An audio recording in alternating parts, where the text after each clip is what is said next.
Hi, welcome to a series of short videos where I'm hoping to demystify and simplify the factory-in-a-box programming.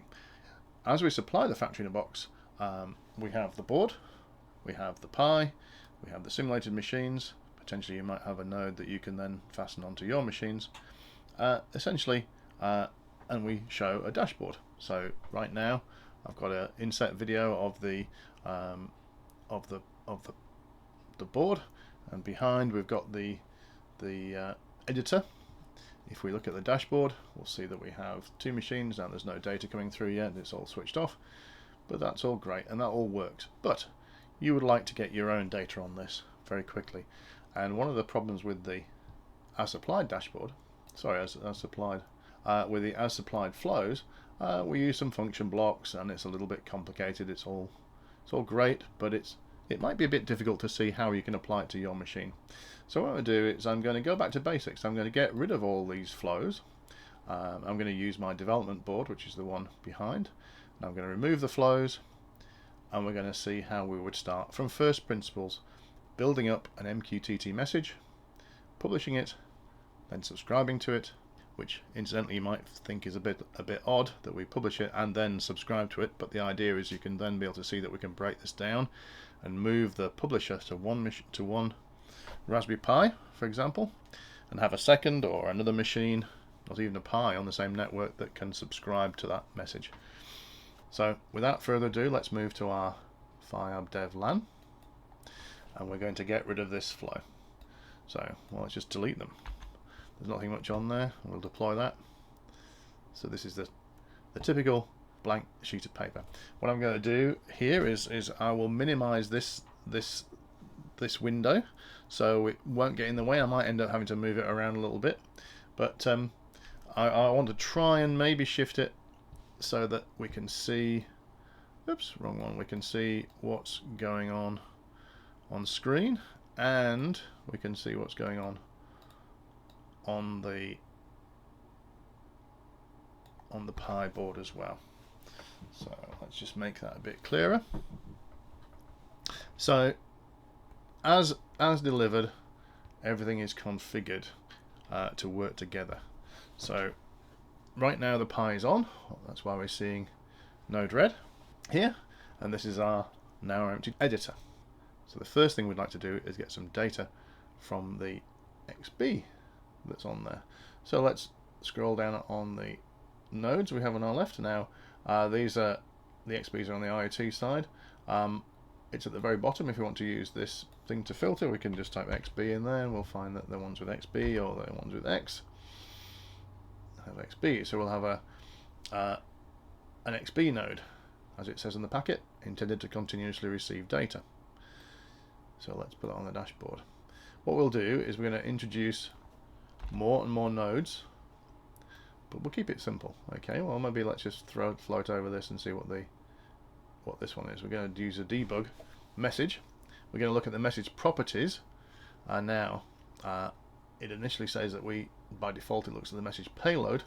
We can display any property, the full message or the result of a JSONata expression. So JSONata is going to be our friend here. We're going to try and do this without any programming, or the minimum amount of programming possible. We will be using JSONata, but we will try and not use any JavaScript at all. So we'll put this on the desktop, on the editor, and we'll wire them together. Now we have a red triangle which tells us we have invalid properties on this XBee, and a circle which means that it's not deployed. So let's just set the properties up on this. So we can see that it's got a red board around it. We need to add a new configuration. Let's click our pencil. Now the box on the thing might get in the way. In fact it does, so let's just move that out of the way a little bit further and come back to the configuration. We're going to use API mode 2. We're going to use the serial port on the machine, which is called the dev /dev/tty USB 0. Our baud rate on my development board is 115,200 baud. On yours it may be set at 57600 baud. We'll leave the data bits, stop bits and parity as default. We'll turn on some flow control. We'll just literally just use the first one, RTS, CTS. We'll add, done, and then we'll deploy. So right now, this unused configuration nodes, we'll get that. I think we can delete that one. Let's deploy that one. So we got rid of all those unconfigured nodes. And now we see the XBee's listening. Nothing's happening because nothing's on the machine. So let's look at our debug window and actually go and turn on one of these devices. So now one of these devices, and immediately we start to see some data being received. Let's just clear that, and we just want to get, let's just get one. So when this runs, see the XBee's listening, we have a payload, we're waiting for some data. Okay, so we've got two, let's turn that off so we don't get flooded. And let's see what we've got. What we can see here is the results in our debug window from this message payload. We see what is a JSON object, JSON, curly brace, and it consists of a series of key value pairs. So the key is type, the first instance, and the value is 131. The next key is remote 16, and it's the, and then as a text string, it's the my address of the XBee when we're going to use that, and then later on inside, buried inside this object, is the data, and we see the digital samples that we want to use. So we're going to, what we're going to do is we're going to, over time, pull out the bits we want, which is this remote 16 address and the value of the digital samples. If we just open this one here, we'll see our data here, there's digital samples, and it's changed to 0, and as we get more and more data, those will change from 00, 01, 10, and possibly 11 as our data changes. So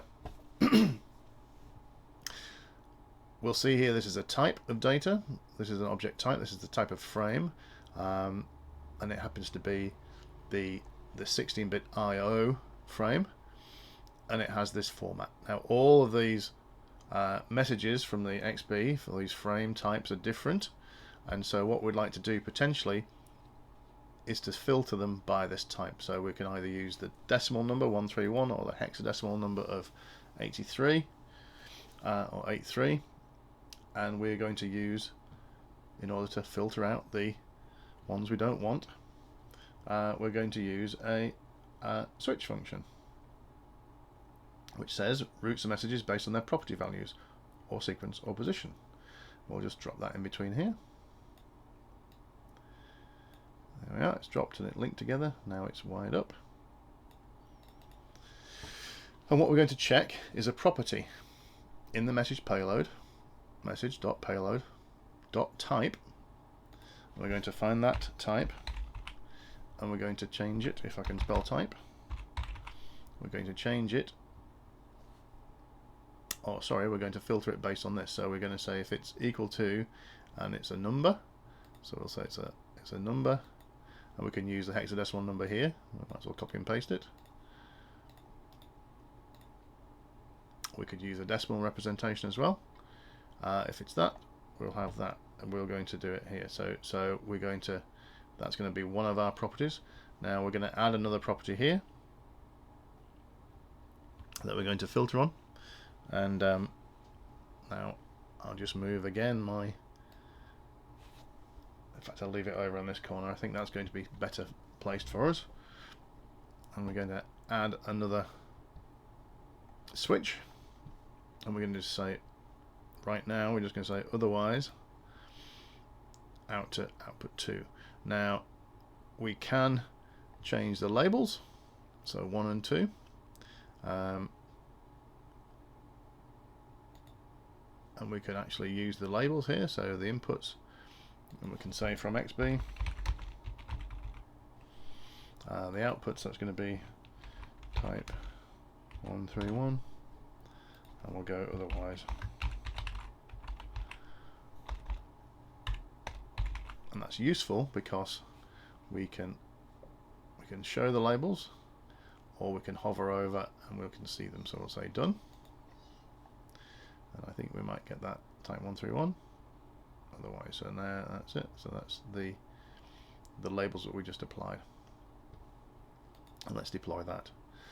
So right now, if I just activate the debug, we'll get typically within 10 seconds a couple of messages. Here's another one. So we haven't lost them. We've just used this switch to make sure that we're just seeing the type 131s, which is going to be useful later. So now we've switched, we want to start constructing, or getting rid of essentially all the bits of extra information we don't really want. And we're going to use, let's just get rid of this and just keep one.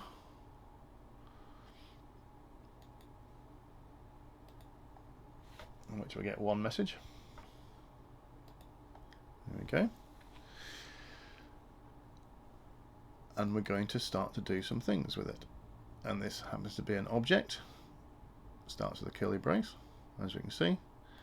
The data is an object, and it has, as well as key value pairs, it also has the value happens to be, the digital samples happens to be an array as well. So with that sort of size 1.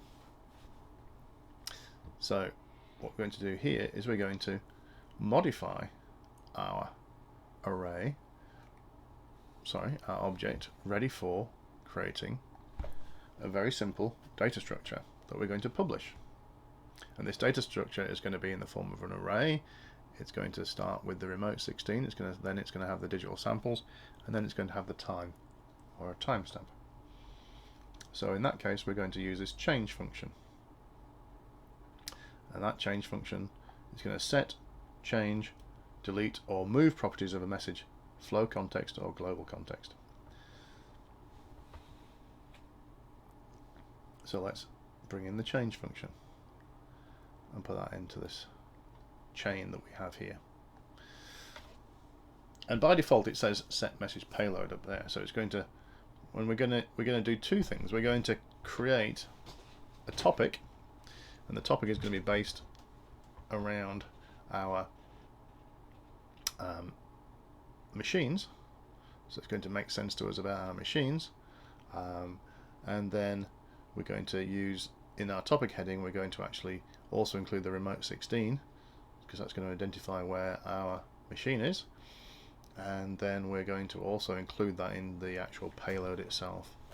So right now we can just, all we can see is the message payload, but if we have the whole message object, we'll apply that, we'll just see what it looks like and deploy that. By default this shouldn't actually interact with anything at all. We'll wait till we get some data.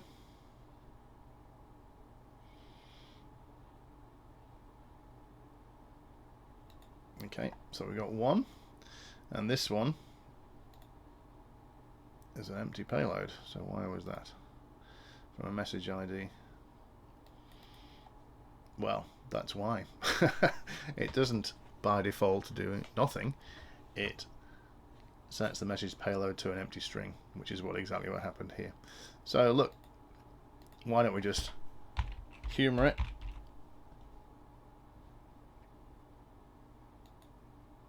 and deploy that, and we'll see what we get.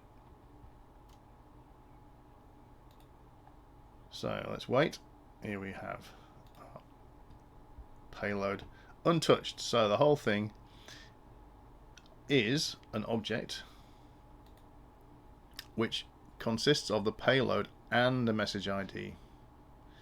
So that's the only difference, is that we have an extra message ID, and this is your unique identifier for the message. We can see that it comes from this node here. So after that little exercise there of seeing what the default function of the change node is, let's actually make it do what we want it to do. And we're going to use this information we have here in order to do that.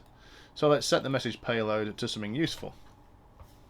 What do we want? Now we're going to actually use this thing called JSONata. Now, JSONata is a very, very simple tool that we're going to use to build up the expression that we want. And we're going to use this one here to do it, to help us do it. So let's start. So we want an array. Now we can do this in two ways. We can either create an array or an object, but we know what's going to go into it, so we're the publishers, so we're going to do the simplest structure possible, and that's going to be an array. Array start with a square bracket, and we want to have the first thing is the payload dot remote 16. So all I need to do is write in here payload dot remote 16. I'll put a comma, and then we need to reference the data. So payload dot data dot digital samples, and then I want to put in a time. Now the time is I'm going to use one of the JSONata functions, and I'm going to use one called millis, which will give us the number of milliseconds since the 1st of January 1970.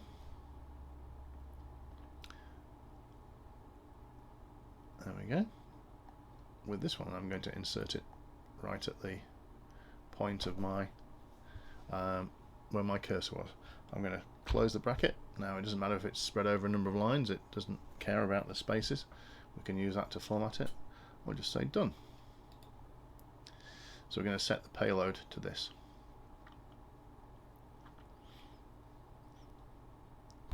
We're also going to set the topic.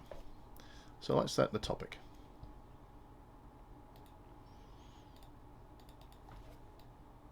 And that's going to be useful when we come to our MQTT message. Now I'm actually going to do this incorrectly, and we'll see why in a minute. So I'm going to say that I'm going to call my factory, it's my factory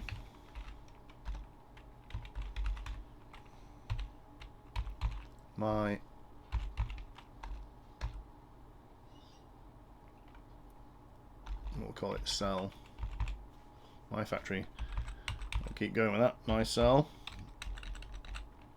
and then we're going to append to that topic, we're going to, and it's a string, we're going to append the string payload remote 16.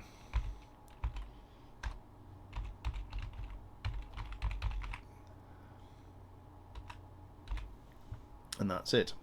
So we'll say done, and we'll deploy that. We have this change.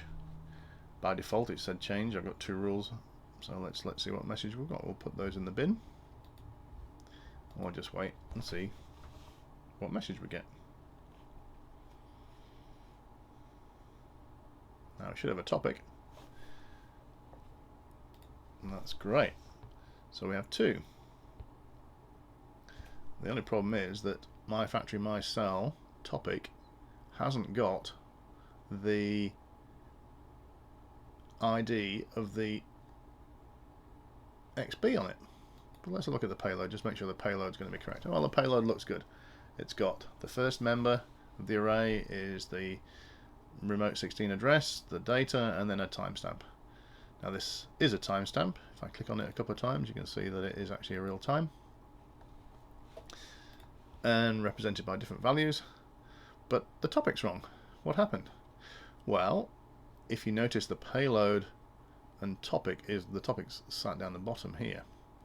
And it's actually a little bit like that, because if we look at our change to rules, just like before, where the payload was destroyed, we've got the payload has now been changed, so the payload remote 16 no longer exists. So what we need to do is just move this up above this one. So right now the topic is going to be set to this string plus, or sorry, concatenated with this other string. And I know it's going to be a string because it's got these quotes around it. So let's go done for that, and let's deploy that. And now let's put those in the bin, and let's see what we get. Great. So now we can see that we've actually got a topic that is just from that single XBee. So let's put the other node on, and let's now see if we get two different topics. So there's 8 AACs busily telling me its state, and in a few seconds the other one will come in. So 8 AAC still. Here we go. E242. Great. So now that's good. I've got both my XBees. I've created a topic that's from my factory, my cell, and the XBee ID, which is going to mean something to me. I can translate that later on to me machine 1 or machine 2, and you can imagine doing that in a change function potentially, or in a database in a lookup. But that's it. So we have nearly everything we need now to create an MQTT message. And the reason for doing that is that we might want to have two different flows on two different machines, two different computers I should say, and we're decoupling them. So we have the publisher publishing away, and just like, for example, a newspaper model, the newspaper doesn't know exactly how many subscribers it's got. It knows roughly, so it prints all the papers, and the thing that manages the papers is the newsagent, for example, and the newsagent manages the arrangement between the publisher and the subscriber. So essentially it acts as a broker. So that's the exact model that we have here. And Mosquito is the broker for MQTT. So rather than have this message one here, we'll leave that there for now. What we're going to do is very simply, we're going to create a MQTT stream of data from this. And I'm just going to literally connect it up from that one here, so it has the same output here. And I'm going to look at this node. It's not configured yet. And by default, we're going to use our broker that exists on our device here, and it's actually called Mosquito. And we can just type Mosquito in here. We can leave it on its default port. We'll use everything by default. I won't even bother with a name. It says somewhere or other, if we don't supply a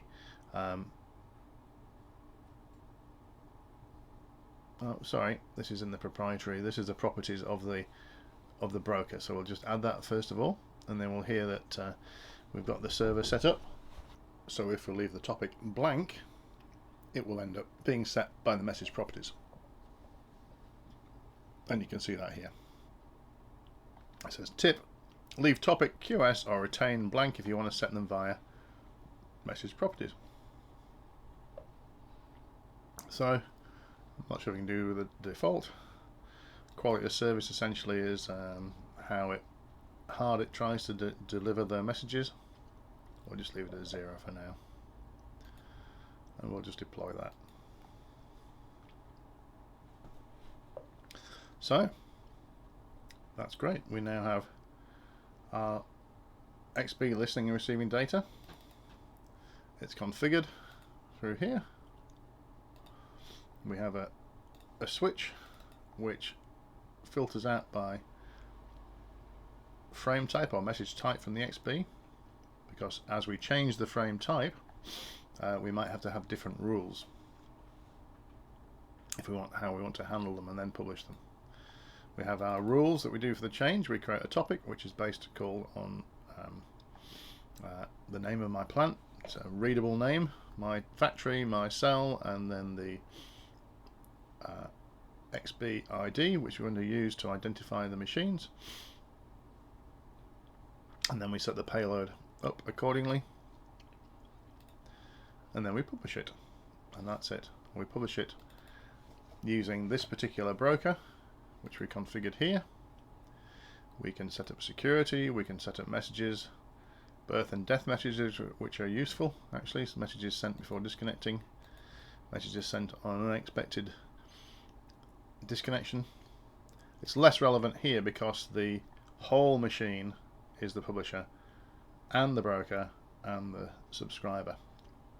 So they become useful to set if we separate those functions out. But that's it. So once we've done that, how do we actually make use of that? So let's use another flow, and we'll do that very quickly, where we subscribe to an MQTT stream, and we will then see what that is, and then we can do stuff like put it on the dashboard, but we'll do that later. But I will actually put the subscribe node on there, so we'll have a second one. In fact, we could call this one a publisher. Let's put a comment up here, so we'll call it MQTT publisher.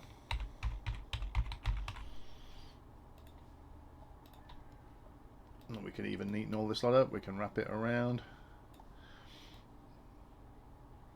We can do what we like.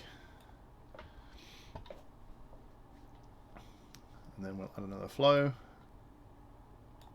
And we'll subscribe. We'll call our subscriber.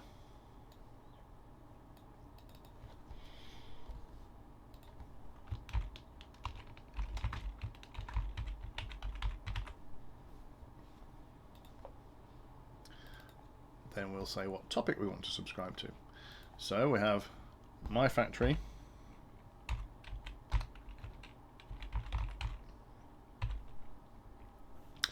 my cell,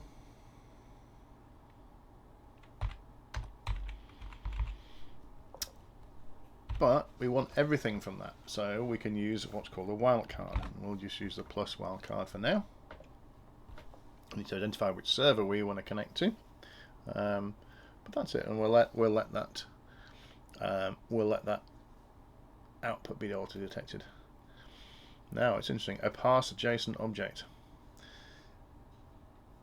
Let's just see if we just leave it as a string, and let's see what it looks like. Now, of course, nothing as much is going to happen, so let's just stick it onto a debug mode so we can see what goes on. And if we look in the first one, it's not enabled. We'll look on the second one, it is enabled. We'll bin those, we'll deploy, and we'll see what it looks like. So when some data comes through, we should find that. Here we go, we've just got a couple. Let's turn that off so we don't get flooded. But we'll note that this time we have, actually, we can't click on this to turn it back into a time, because if you notice it's covered by quotes and it's just a string. So this is just a string of characters. We can give it meaning. We can either do one of two things. We can drop a JSON parser in between the two devices like so. If we wait and hover it around a bit, if the string changes to a dashed line, it will join in. There we go. Or we can look at this property and see if we can actually already turn that into parsed JSON. So let's delete that for now, and let's just see if we choose this one, the output, string or buffer, and let's say it's a parsed JSON object. Now, I think it's not quite a parser. It is a string. It's definitely a string, but whether or not it'll be able to do that, I don't know. Let's say done, and let's deploy and see what happens. Now let's see if we know the next one's through, if we actually get an object or whether we get an error message. Ah, fantastic. So it does actually turn it into a parsed JSON object. So look, without having to use the JSON parser, it can automatically do that within here. So, and if we note here that that is now a proper timestamp and not just a string of numbers as it was before. That's fantastic. So I think that's where we're going to leave it for now. The next stage is to how do we get this information onto the dashboard.